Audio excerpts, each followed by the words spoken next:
Guys welcome back to our channel Future Civil. इस channel पे हम आपको सारे सिविल इंजीनियरिंग के हैंड रिटन नोट्स प्रोवाइड कराते हैं, प्लस एमसीक्यू भी करवाते हैं। तो अगर आप हमारे चैनल के साथ जुड़ना चाहते हैं तो हमारे चैनल को सब्सक्राइब कर लें। तो आज हम देखेंगे इरिगेशन सीरीज़ की, ये हमारी 5th वीडियो है। आज हम बात करेंगे कैपेसिटी फैक्टर की। तो कैपेसिटी फैक्टर में देखो क्या होता है। The canal has to carry a sufficient discharge during the peak season but throughout the year it may not be running at a peak discharge. ठीक है, कैनाल को, जो हमारा कैनाल है उसमें सफिशिएंट डिस्चार्ज होना चाहिए ड्यूरिंग द पीक सीज़न। ठीक है, पर क्या होता है, हमेशा पानी एक जैसा उसमें डिस्चार्ज नहीं रहता। ठीक है, तो हमारे पास एक फार्मूला होता है जिसको हम बोलते हैं कैपेसिटी फैक्टर। तो देखो कैपेसिटी फैक्टर क्या होता है, C F is equal to Q average divided by Q P. Q average क्या होता है, देखो average discharge during the base period of the crop. Crop के क्रॉप के बेस पीरियड तक जो हमें डिस्चार्ज लगता है। ठीक है, बेस पीरियड क्या होता है, फर्स्ट वाटरिंग से लास्ट वाटरिंग तक का पीरियड, उसको हम क्या बोलते हैं, बेस पीरियड। तो उसके दौरान जो एवरेज डिस्चार्ज हमें लगता है उसी को हम बोलते हैं क्यू एवरेज। ठीक है, फिर divided by the peak discharge to be pass at any time throughout the year. मतलब सबसे ज़्यादा डिस्चार्ज कितना कैनाल में से पास होगा कभी भी साल में। ठीक है, तो इसी के रेशियो को हम बोलते हैं कैपेसिटी फैक्टर। अब हम नेक्स्ट बात करते हैं, नेक्स्ट हम बात करते हैं टाइम फैक्टर ऑफ कैनाल। इसमें देखते हैं हम, the supply close at regular interval to reduce the losses due to the seepage and evaporation. ठीक है, जो हमारी कैनाल है उसमें जो डिस्चार्ज है, ठीक है, हम क्या करते हैं, कुछ कुछ समय के बाद उसमें उसको बंद कर देते हैं। ठीक है, क्लोज कर देते हैं। क्लोज क्यों करते हैं, क्योंकि एक तो सीपेज लॉसेस को रोकने के लिए और इवेपोरेशन को रोकने के लिए, ये दो मेजर लॉसेस होते हैं हमारे। तो इसे रोकने के लिए हम टाइम टाइम पे बंद कर देते हैं कैनाल में पानी, या डिस्चार्ज हम बोल सकते हैं। तो इसका देखो क्या फॉर्मूला होता है, time factor equal to actual operation time of a canal, ठीक है, divided by base period of the crop. Actual operation of the canal divided by base period, इसको हम बोलते हैं टाइम फैक्टर। ठीक है, तो डिज़ाइन डिस्चार्ज हमें कितना चाहिए होता है कैनाल में, क्यू डिज़ाइन, जो डिज़ाइन डिस्चार्ज उसका फॉर्मूला होता है Q average divided by capacity factor into time factor. ठीक है, तो आप, आई होप आपको ये समझ आ गया होगा। अब हम नेक्स्ट बात करते हैं थ्योरी ऑफ कंजम्पटिव यूज़। तो इसमें देखो थोड़ा हम पढ़ते हैं, the consumptive use for a particular crop may be defined as a total amount of the water by use by plant during the transpiration and evaporation from various surface and specified period. ठीक है, किसी भी specified period में जो हमारे losses होते हैं उसमें कितना पानी लगता है, ठीक है, ताकि प्लांट अच्छे से अपना ग्रो कर सके, उसी को हम बोलते हैं कंजम्पटिव यूज़ ऑफ प्लांट। तो जैसे एक क्रॉप है, ठीक है, ये एक क्रॉप मान लेते हैं हम, हमने कुछ बो रखा है, तो कुछ पानी जो जैसे सरफेस पे गिर जाता है तो वो तो इवेपोरेट हो जाएगा। ठीक है, कुछ पानी क्या होता है, जो लीव्स है तुम्हारी, लीव्स में जो पोर्स होते हैं ना, लीव्स के पोर्स होते हैं, तो इसमें से जो पानी निकलता है इवेपोरेट होता है इसी में से, उसको हम बोलते हैं transpiration. Transpi R A T I O N, ठीक है, इसी को हम बोलते हैं ट्रांसपीरेशन। और जो ये सरफेस से इवेपोरेट होता है उसको बोलते हैं हम इवेपोरेशन। ठीक है, तो इसी टोटल को हम बोलते हैं कंजम्पटिव यूज़।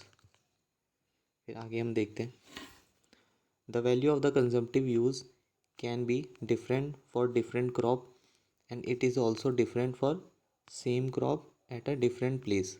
ठीक है, एंड डिफरेंट टाइम। ये देखो ये क्या कह रहा है,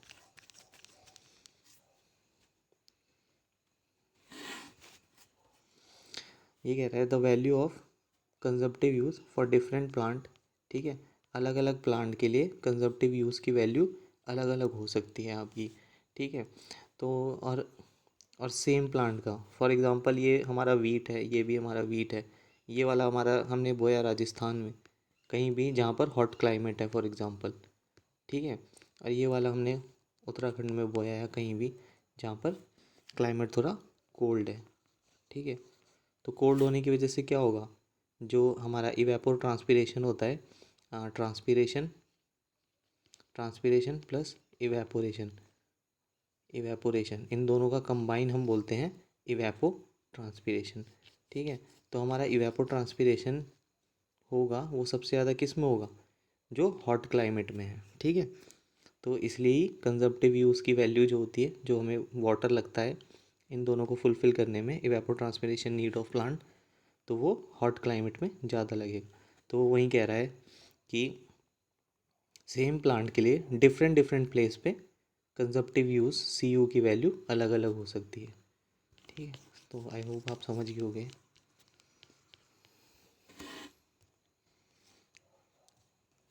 फिर ये देखो, वही नोट करके देखो, the transpiration is defined as the process by which the water leaves the plant by its leaves, ठीक है। अपने लीव्स के, जो प्लांट्स की लीव्स होती है ना, उससे जो पानी बाहर निकलता है उसको हम बोलते हैं ट्रांसपीरेशन, ठीक है। अब हम बात करते हैं कुछ बेसिक टर्मिनोलॉजी की, बात करते हैं हम। देखो बेसिक टर्मिनोलॉजी में पहले हम बात करते हैं इफ़ेक्टिव रेनफॉल। इसमें देखते हैं, it is the part of the total rainfall which fall during the growth period of a crop is available to the meet the evaporation and transpiration need of the crop, ठीक है। तो effective rainfall आपकी क्या होती है, समझते हैं।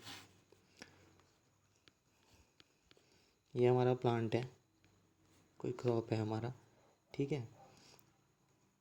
ये फर्स्ट वाटरिंग, ये हमारी फर्स्ट वाटरिंग है मान लो, और ये लास्ट वाटरिंग है। तो फॉर एग्ज़ाम्पल हम मान लेते हैं इसमें हर दिन 1 लीटर पानी लग रहा है प्लांट में, एग्ज़ाम्पल है, ठीक है। फॉर एग्ज़ाम्पल मान लेते हैं हर दिन 1 लीटर पानी लग रहा है और इसका बेस पीरियड कितना है 10, मतलब हमें 10 दिन तक इसमें पानी देना है। तो ठीक है, तुमने पहले दिन डाला 1 लीटर पानी, दूसरे दिन डाला 2 लीटर पानी, तीसरे दिन डाला, ठीक है, मतलब फर्स्ट, फिर 1 लीटर डाला, फिर 1 लीटर डाला, ऐसे करके। तो तीसरे दिन बाद क्या हुई, तुम्हारी रेनफॉल हो गई, ठीक है। तो रेनफॉल होने की वजह से क्या होगा, जो आगे का तुम्हारा पानी है, ठीक है, जो आगे तुम डालने वाले थे उसकी ज़रूरत नहीं है, ठीक है। तो इससे क्या हुआ, तुम्हारा वाटर सेव हो गया। तो कंजम्पटिव यूज़ वो पानी होता है जो प्लांट के बेस पीरियड के दौरान हमें मिलता है बाय रेन, ठीक है। थ्रू रेन जो पानी हमें मिलता है उसी को हम बोलते हैं consumptive use during the base period of crop, ठीक है। नोट करके देखो, the effective rainfall reduce the irrigation requirement, ठीक है। इफेक्टिव रेनफॉल क्या करेगी, इरीगेशन की जो हमारी ज़रूरत है उसको कम कर देगी, क्योंकि वो बेस पीरियड के दौरान ही तो हो रही है। अगर हमें हर दिन 1 1 लीटर पानी लग रहा था, जैसे एक एक एक, ठीक है, फिर अब रेनफॉल हो गई, यहाँ पर रेनफॉल हो गई तो अब हमें पानी डालने की ज़रूरत थोड़ी है। तो इससे क्या होगा, हमारा वाटर वाटर क्या होगा, बच जाएगा। तो बस वही है, उसी को हम बोलते हैं इफ़ेक्टिव रेनफॉल। सेकंड टर्म देखो, इसमें इसमें सेकंड टर्म है फ्रीक्वेंसी ऑफ इरिगेशन, ठीक है। इसमें इसमें देखो क्या है, it is defined as the time difference between any two consecutive watering, ठीक है। फ्रीक्वेंसी ऑफ इरिगेशन क्या होती है, दो क्रॉप के, ठीक है, जैसे हमने 1 लीटर पानी डाला एक दिन में, ठीक है, और फिर हमने 1 लीटर ही पानी डाला कितने दिन में, थर्ड डे में। तो इन दोनों के बीच का जो टाइम गैप है उसको हम बोलते हैं फ्रीक्वेंसी ऑफ, ठीक है। आई होप आपको ये समझ आ गया होगा।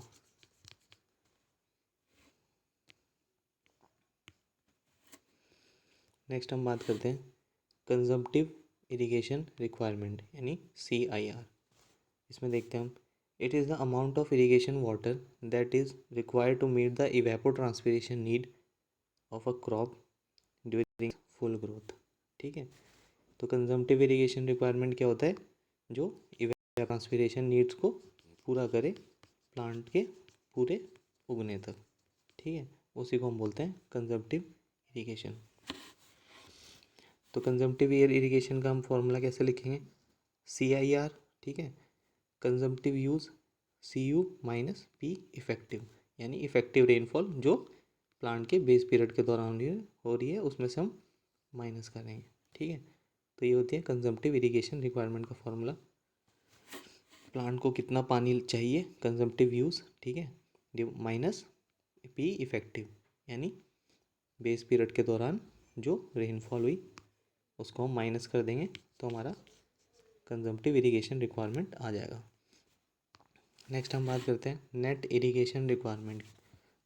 देखते हैं इसमें, it is the amount of irrigation water required to deliver to the field to meet the evapotranspiration need as well as leaching and pre sowing.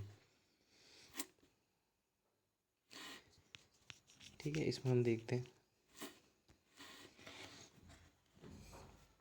देखो इसमें इवेपोट्रांसपिरेशन नीड तो हमें चाहिए ही। ठीक है, वो तो हमें चाहिए ही, इवेपोट्रांसपिरेशन नीड प्लस लीचिंग के लिए जितना पानी लगेगा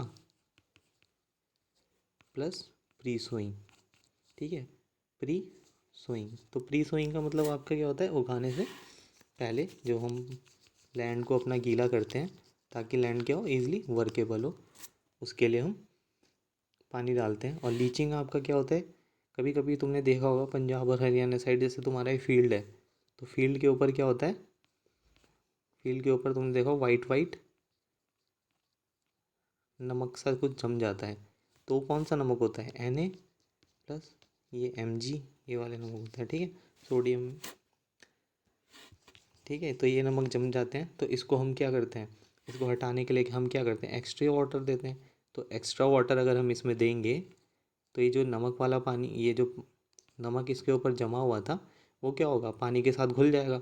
अब जब घुल जाएगा तो क्या होगा, ज़मीन के काफ़ी अंदर जाके यहाँ कहीं सेटल हो जाएगा। और हमारी क्रॉप की जड़ कहाँ तक थी, जो रूट थी वो यहीं तक थी मान लो।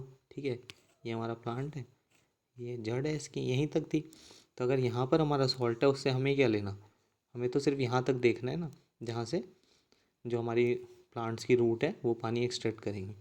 तो ठीक है, इसके लिए हमें एक्स्ट्रा वाटर देना पड़ता है। एक्स्ट्रा जो वाटर देना हमें पड़ता है उसी को हम बोलते हैं लीचिंग। ठीक है, आई होप आपको ये समझ आ गया होगा। तो नेक्स्ट हम बात करते हैं इसका फॉर्मूला। देखो, NIR net irrigation requirement is equal to CU minus P effective. ठीक है, इफेक्टिव रेनफॉल जो बेस पीरियड के दौरान हो रही है, और CU कंजम्पटिव यूज़ प्लस का लीचिंग रेट और प्लस का प्री सोइंग रेट। ठीक है, ये इसका फॉर्मूला होता है, एग्ज़ाम में आता है, इसको लिख लेना वीडियो पॉज करके। नेक्स्ट हम बात करते हैं फील्ड इरिगेशन रिक्वायरमेंट। देखते हैं इसमें, it is the amount of water required to meet the NIR net irrigation required, उतना पानी तो लगेगा, and the amount of water loss due to the surface run off and through the deep percolation, मतलब surface run off में कितना पानी जाएगा, और डीप पर्कुलेशन मतलब जो ज़मीन के बहुत अंदर चला गया। मान लो हमारी प्लांट थी, ये रूट है, जो पानी बहुत अंदर चला गया वो तो ये हमारा जो रूट है वो एक्सट्रैक्ट ही नहीं कर पाएगी, तो इसलिए ये यूज़फुल वाटर नहीं होता प्लांट के लिए। तो उसमें जो लॉसेस, इसको हम लॉसेस में ही काउंट करेंगे। तो इसका फॉर्मूला देखो, इसका फॉर्मूला देखो, field irrigation requirement is equal to CU minus का P इफेक्टिव प्लस का लीचिंग रेट प्लस का प्री सोइंग रेट प्लस का फील्ड लॉसेस। फील्ड लॉसेस भी कौन से, रन ऑफ और सीपेज। ठीक है, ये इसका फॉर्मूला होता है, आप लिख सकते हैं वीडियो पॉज करके। देखो, अगर हम लीचिंग रेट और प्री सोइंग रेट अगर हमने ज़ीरो कर दिया, ठीक है, मान लो कहीं पर नमक है ही नहीं और कहीं की सॉइल बहुत पहले से ही मॉइस्चर है उसमें, तो हमें और पानी डालने की ज़रूरत ही नहीं है, तो ठीक है, अगर ये वाली टर्म मैं ज़ीरो कर दूँगा, ये वाली टर्म सारी ज़ीरो कर दूँगा मैं, ठीक है, तो हमारा क्या बन जाएगा फॉर्मूला देखो कि FIR is equal to CU minus का P इफेक्टिव, ठीक है, और हम इसको वाटर एप्लीकेशन एफिशिएंसी से डिवाइड करके इससे भी निकाल सकते हैं ईटा ए से, ठीक है। तो ये हमारा एक फार्मूला बन जाता है। CU को मैं क्या लिख सकता हूँ, CIR का फार्मूला क्या था, CU माइनस P इफेक्टिव, वही फार्मूला है। तो CIR अपॉन ईटा ए भी मैं लिख सकता हूँ इस फार्मूले को, ठीक है। तो आपको समझ आ गया होगा, ये बहुत इंपॉर्टेंट फार्मूले हैं, इनको याद ही करना, ठीक है। स्टार मार्क करके लिख लेना है इसे। नेक्स्ट हम बात करते हैं ग्रॉस इरिगेशन रिक्वायरमेंट। इसमें देखो GIR include the conveyance and transmission loss into the consideration, मतलब जो पानी फील्ड तक में जो पानी लॉस हुआ, ठीक है, जो पानी लॉस हो जाएगा उसको अकाउंट में करके हम कंसीडर करते हैं इसमें GIR में ग्रॉस इरिगेशन रिक्वायरमेंट। इसका फॉर्मूला देखो, इसका फॉर्मूला भी वही है FIR, ठीक है, जो फील्ड इरिगेशन रिक्वायरमेंट का ये था, प्लस का ये पूरा फॉर्मूला, ये जो देखो FIR का ये फॉर्मूला था ना, ये पूरा ये वाला फॉर्मूला ये तो होगा ही। तो FIR प्लस कन्वेंस लॉस, मतलब लाने ले जाने में क्या लगा, जितना पानी लॉस हुआ वो, अगर इसमें भी हम देखो leaching rate pre sowing rate zero कर देंगे तो GIR क्या होगा तुम्हारा, GIR को हम कैसे लिख सकते हैं, CIR divide by eta A into eta C, water conveyance efficiency और वाटर एप्लीकेशन एफिशिएंसी। तो हम ऐसे भी लिख सकते हैं इसको। नेक्स्ट हम बात करते हैं, एक डायग्राम देख लो, इससे तुम्हारा सारा क्लियर हो जाएगा। हम बात करते हैं, देखो ये कोई हमने पानी लाया, ठीक है, ये हमारा पानी था। तो पहले हम पानी कितना लाएंगे, ग्रॉस इरिगेशन रिक्वायरमेंट जितना, ग्रॉस मतलब टोटल कितना ला रहा है, फिर उसमें कुछ लॉसेस होंगे, फिर फील्ड इरिगेशन के लिए हो गया हो, फिर कुछ लॉसेस होंगे, ठीक है। तो देखो हम कितना डेप्थ तक पानी लाए थे, यहाँ तक पानी लाए थे, ठीक है। तो ये इतना पानी पहले वेस्ट हुआ, मान लो ये जो इतना है वो कन्वेंस लॉसेस हो गए, मतलब लाने ले जाने में कुछ हुआ। फिर जो इतना पानी तुम्हें दिख रहा है वो क्या हुआ, सीपेज लॉस या रन ऑफ लॉस हो गया, ठीक है। फिर इतना जो पानी दिख रहा है तुम्हें लॉस हुआ, वो कैसे, अब लीचिंग रेट और प्री सोइंग रेट। तो इतना पानी लाने से इतना पानी मिलेगा, मतलब GIR लाने से CIR मिलेगा, ऐसे भी हम याद कर सकते हैं इसको। तो देखो एग्ज़ाम में बहुत इम्पोर्टेंट है, ये याद रखना। सबसे बड़ा होता है GIR, ठीक है, फिर होता है FIR, फिर होता है NIR, फिर CIR, gross irrigation requirement, field irrigation requirement, net irrigation, consumptive irrigation requirement, ठीक है। तो ये याद कर लेना, ये इंपॉर्टेंट है, स्टार मार्क करके। ठीक है गाइस, फिर आज के लिए हम इतना ही रखते हैं, फिर आगे कल को करेंगे। तो हमारे चैनल के साथ अगर आप जुड़ना चाहते हैं तो प्लीज़ इसे सब्सक्राइब कर लें, ताकि हमें भी थोड़ी मोटिवेशन मिलती रहे, ठीक है। फिर थैंक यू गाइस, बाय।